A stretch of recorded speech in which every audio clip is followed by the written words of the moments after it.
Hi there, everybody. Rabbi Leah, Boker Tov. Happy Thursday. I'm going to make a brief announcement before we begin today, and then I'll make it again at the end so that everybody remembers.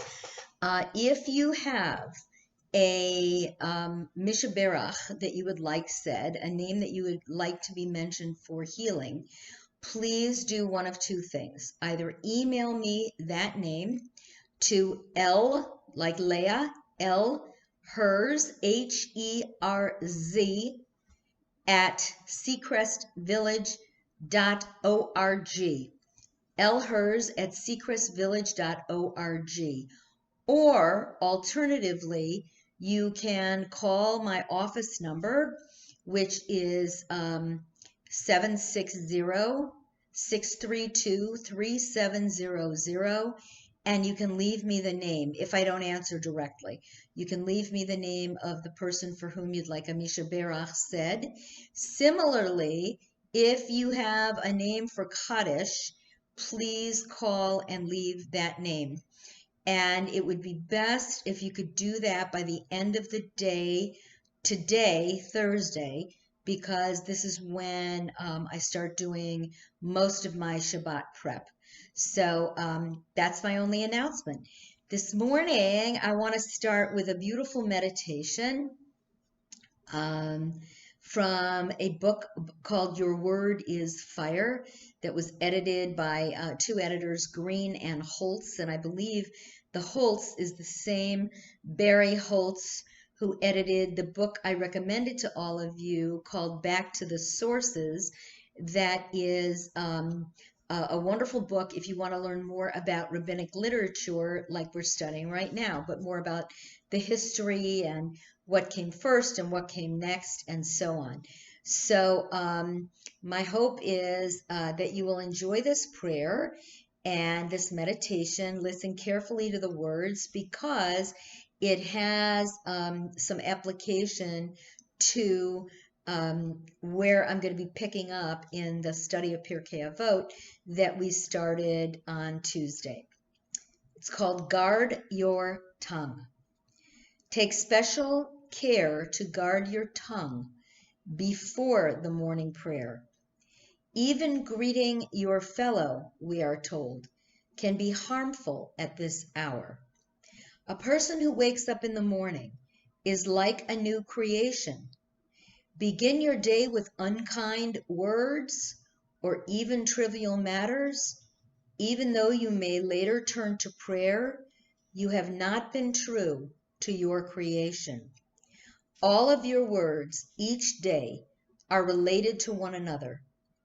All of them are rooted in the first words that you speak. So we're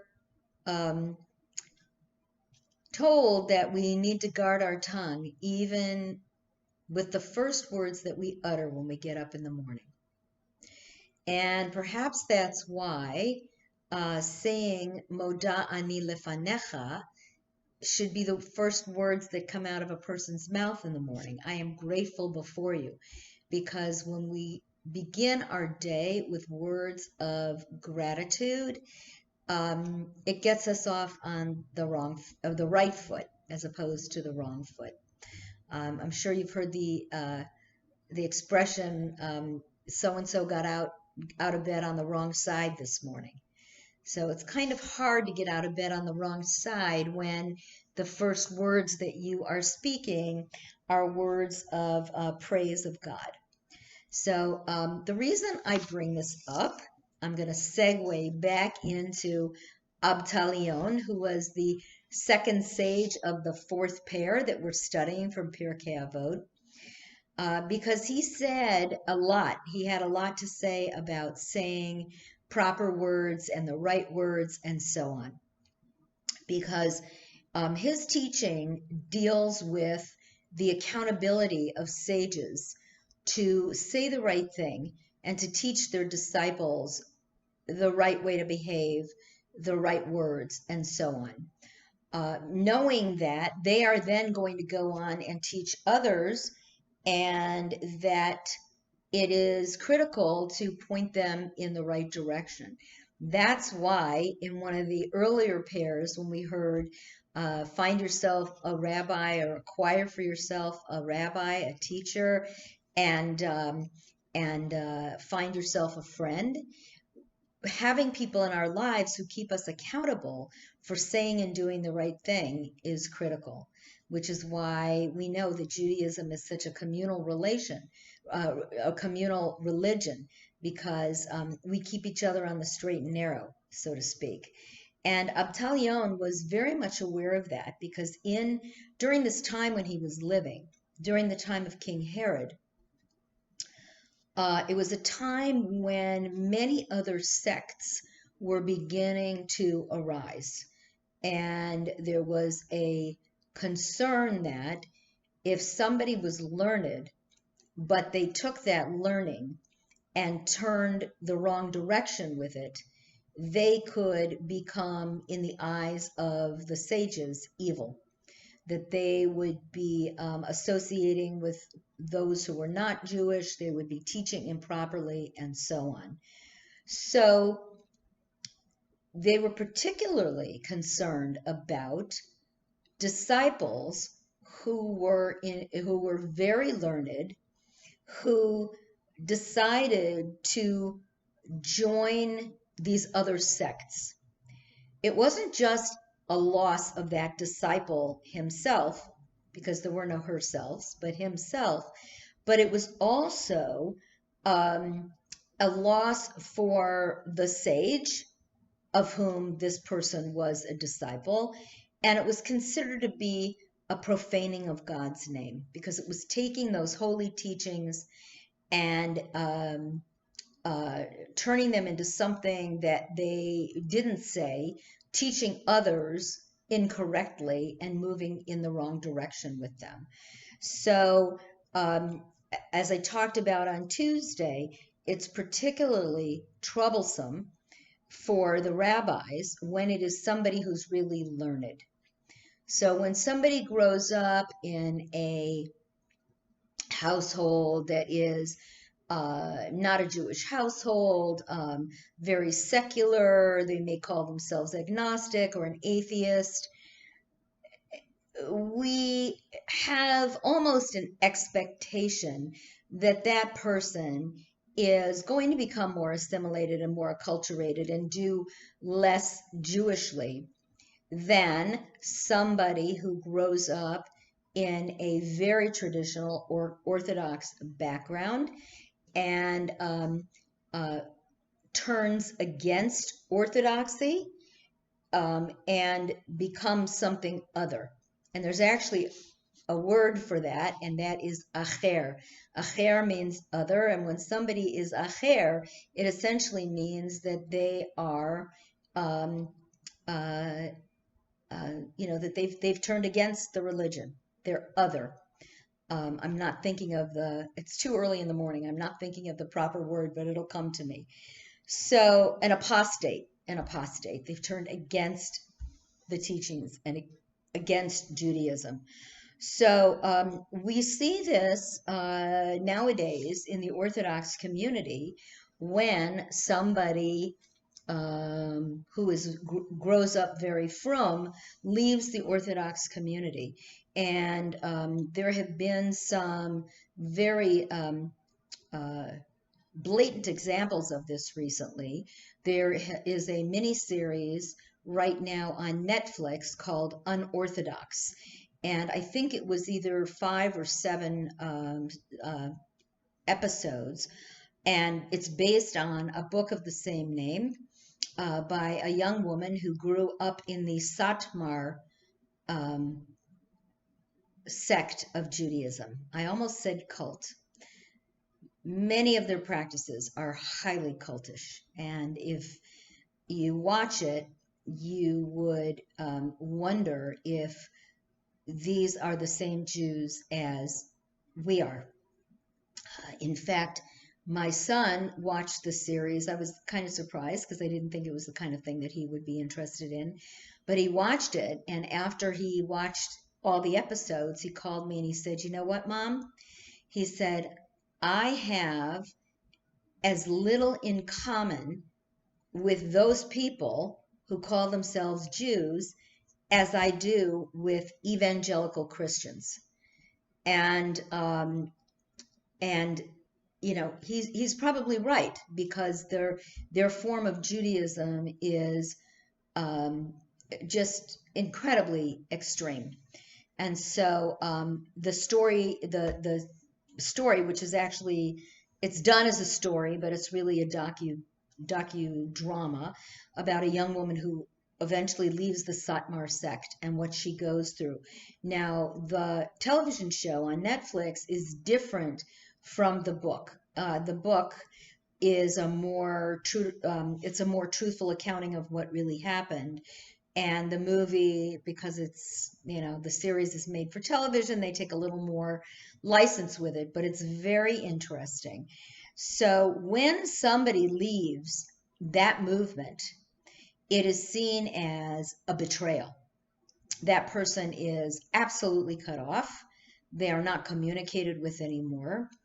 There are a couple of other shows that show that are documentaries that show this quite clearly. I can't think of the names offhand, but I will get them for you. And the next time we're having a class or a discussion, I'll make sure that I share them with you, because it's fascinating what happens to these people.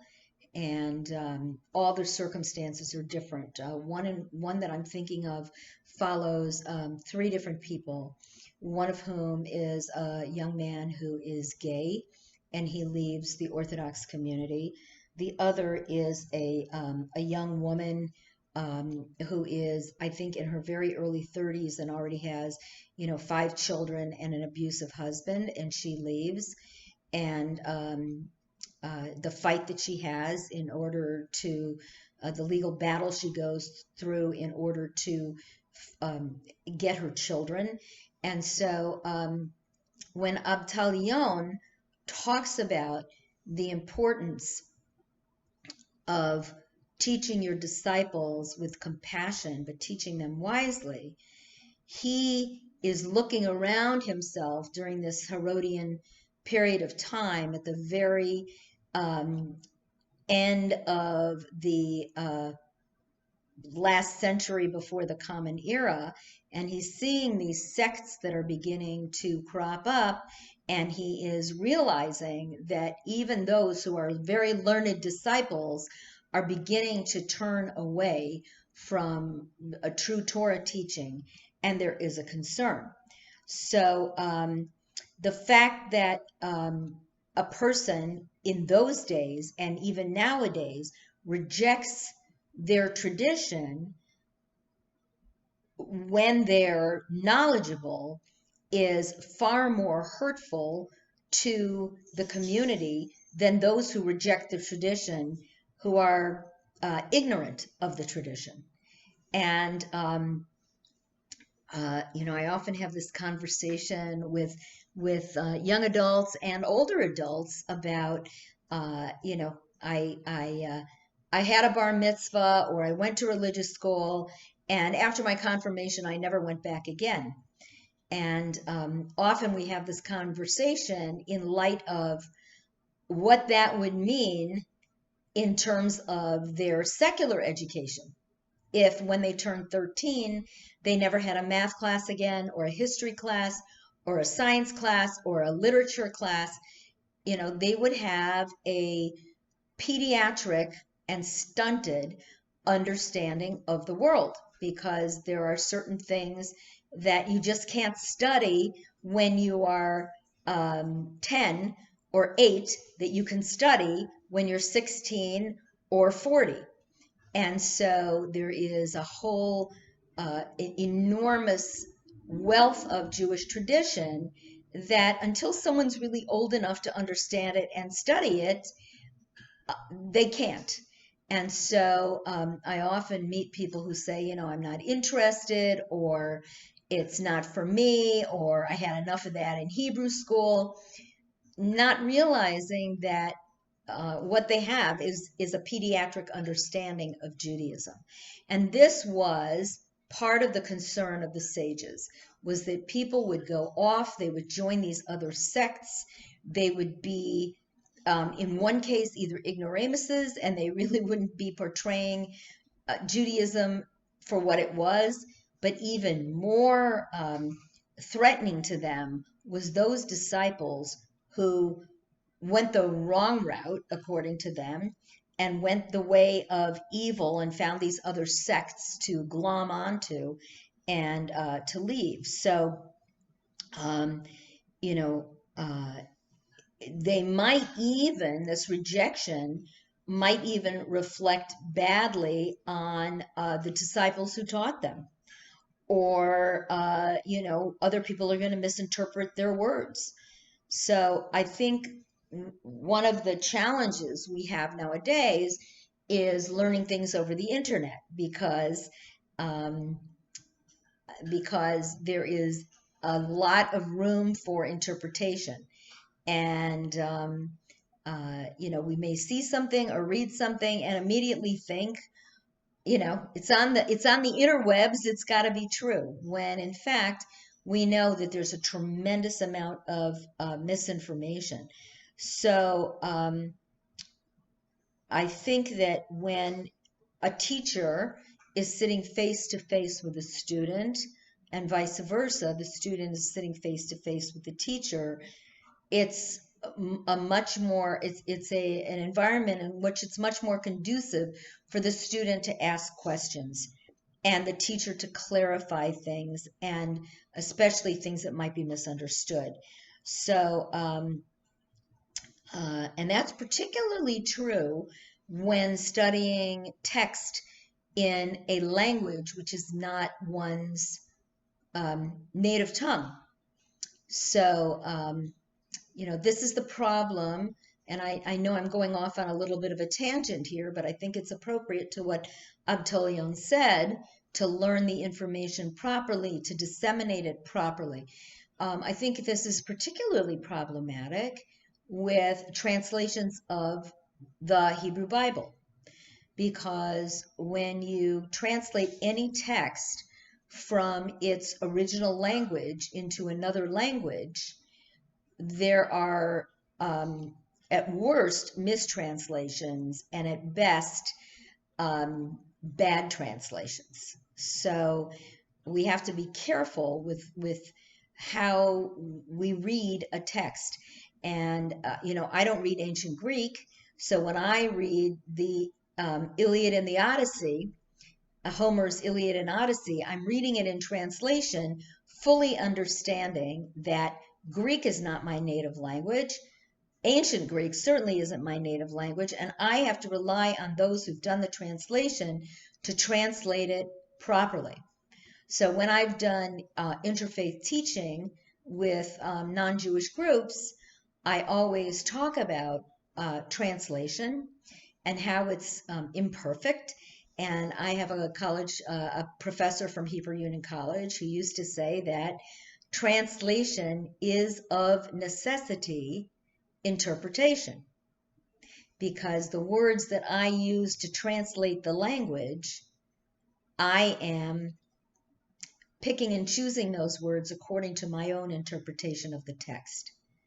So Avtalion, this sage, is saying, be careful, because your words carry a significant amount of weight.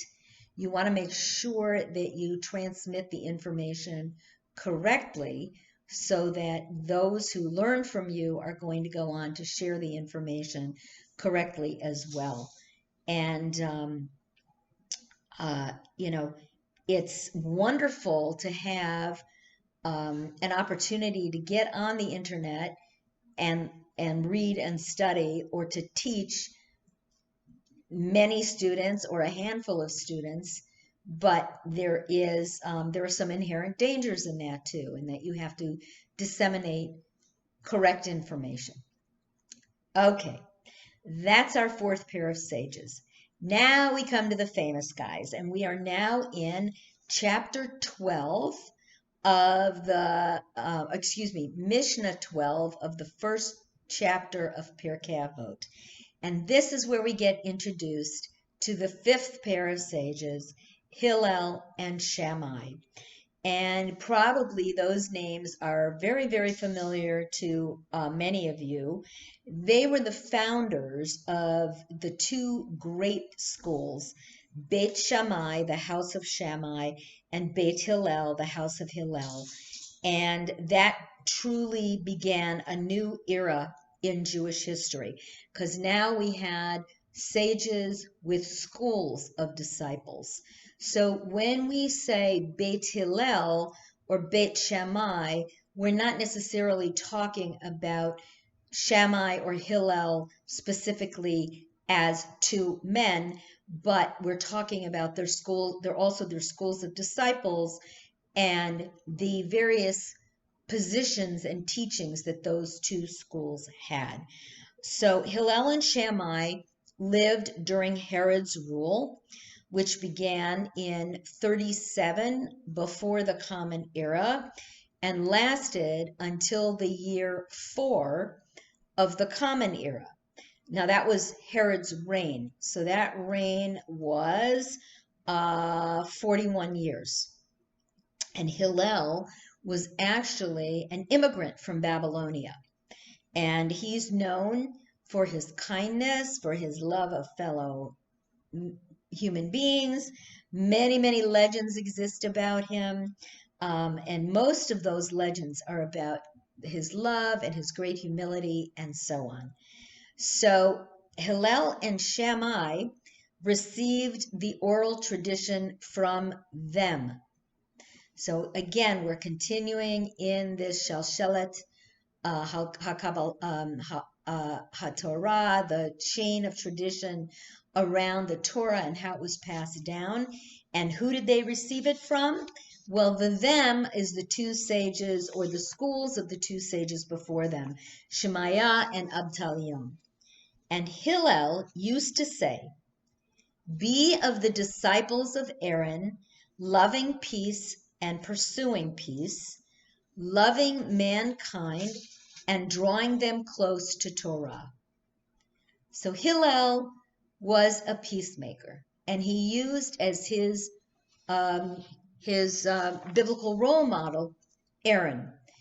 According to Avot de Rebbe Natan, which I told you was a commentary on Pirkei Avot, when two men had quarreled with one another, Aaron would go and would sit down with one of them and say to him, listen, kid, listen, my son, mark what the other guy is saying. In other words, listen to his opinion. He beats his breast and tears his clothing, saying, "Woe unto me! How shall I lift my eyes and look upon my fellow? I am ashamed before him, for it is I who treated him badly." So two guys had a fight. The legend says that Aaron would go to one of the guys and say, I just visited this other guy. He is so upset. He's tearing his clothes in mourning. He is taking to heart what the argument was about. He's very upset and so on. Then he'd sit with this guy until all the guy's anger had been removed from his heart, and then he'd go and sit with the other guy, and he'd say the same thing. I just went to visit your buddy. He's feeling absolutely terrible about this argument. He's feeling like, he was the perpetrator. He was the one who started it. He wants nothing more than to be friends with you. And so he's giving the same story to both guys. He was a peacemaker. And then when the two men met each other, they embraced and they kissed one another. So Aaron brought peace between the Jews. And a lesson that Jews have learned throughout history, and that I think we continue to learn today, is that when peace reigns among Jews, even if we worship differently, then we have our independence. But when we fight with one another, no matter how many commandments somebody might keep, um, we're easily conquered. And, this is the united we stand, divided we fall. So Hillel taught that it's much easier to influence people with love than with fear. And that love is really the true motivator in life. And by acting in a loving manner, Aaron was able to draw people closer to the Torah, closer to Torah, meaning to a Jewish life. And according to another story about Aaron, he'd make a habit of associating with evil people until they got to be very embarrassed, because he'd make a habit of associating with them, and they would look at his behavior and they'd say, woe unto us. If Aaron really knew what we were like, what our life is like, he'd resolve never again to have anything to do with us. So he must think we're worthy people, and we ought to at least try to conduct ourselves to correspond to the way that he thinks. And in that way, they would be drawn to associating with him and to being more like him. So Aaron was a pretty smart guy. And this is, of course, according to legend. We don't read about these incidents about Aaron, Moses' brother, in the Torah. We know that he was a great mouthpiece for Moses, that he spoke for Moses. But it's interesting to see how these legends arose and why Rabbi Hillel would say, be like the disciples of Aaron, who were loving and always strove to make peace among their brethren. Okay, so this Mishnah also contains more statements from Hillel, and all of the sayings in this Mishnah are in Aramaic and not in Hebrew. Aramaic was the lingua franca. It was the language of the street in ancient Israel. And Hebrew was the holy tongue. And so it's unusual to see some of this Aramaic. As I said, most of the Mishnah is in Hebrew, so it's really unclear why the common spoken language of the Jews was why this is used in the Mishnah at this point, because the rest of it, or much of it, is in Hebrew. So the sayings that Hillel made are very folksy, and they're pithy, and they're easy to remember. A stitch in time saves nine. Two birds in a bird in the hand is worth two in the bush.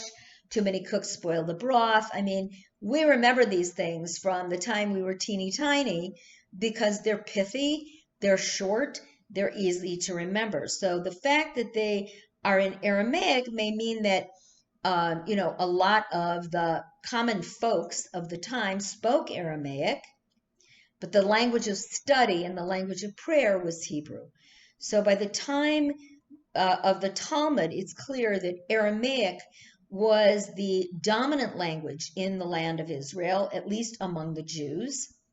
And many non-Jews would have spoken Greek, but the language among the Jews was Aramaic, which is why Jesus spoke Aramaic and his disciples spoke Aramaic, and why, if you ever saw the movie The Passion of the Christ, a lot of it was in Aramaic.